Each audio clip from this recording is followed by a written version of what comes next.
சந்தோஷ், ஆ, நீங்க எப்படிங்க? அட நான் மறந்தே போயிட்டேன். நீங்க இந்த ஹாஸ்பிட்டல்ல தான் நர்ஸா இருக்கீங்கல்ல? இப்ப அது ரொம்ப முக்கியம் பாருங்க. முதல்ல உங்களுக்கு என்னாச்சுன்னு சொல்லுங்க. கையில ஏதோ கட்டு போட்டிருக்கீங்க. பிளட் வந்த மாதிரி இருக்கு. அது ஒண்ணும் இல்ல. வர வழியில சின்னதா ஒரு அடிபட்டுடுச்சு. இப்ப வரைக்கும் பல முறை எனக்கு அடிபட்டு இருந்தாலும் இந்த முறை தான் ரத்தம் வர அளவுக்கு அடிபட்டுடுச்சு. ஆனா இப்போ இதை நினைச்சு நான் ரொம்ப சந்தோஷப்படுறேங்க. என்னது, சந்தோஷப்படுறீங்களா? ஏன்? இப்படி ஒரு சம்பவம் நடந்ததுனால தானே இப்போ உங்களை வந்து பார்க்கக்கூடிய இப்படி ஒரு சான்ஸ் எனக்கு கிடைச்சிருக்கு. அதனால இந்த சந்தோஷ்க்கு இந்த அடி ரொம்ப சந்தோஷமா இருக்குன்னு சொல்றேங்க.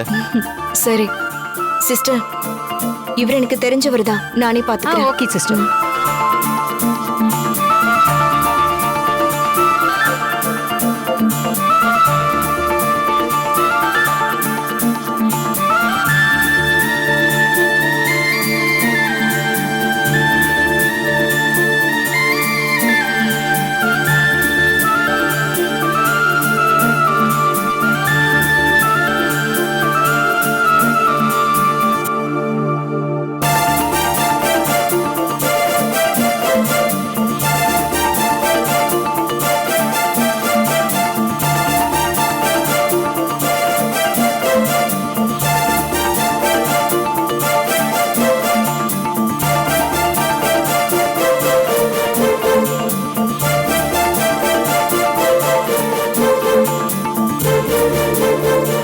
கொஞ்சம் கவனமா இருங்க.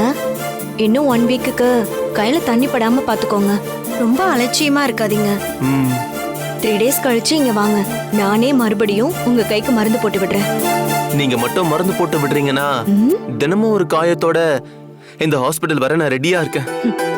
முதல்ல இப்படி அபசகுணமா பேசுறத நிப்பாட்டுங்க.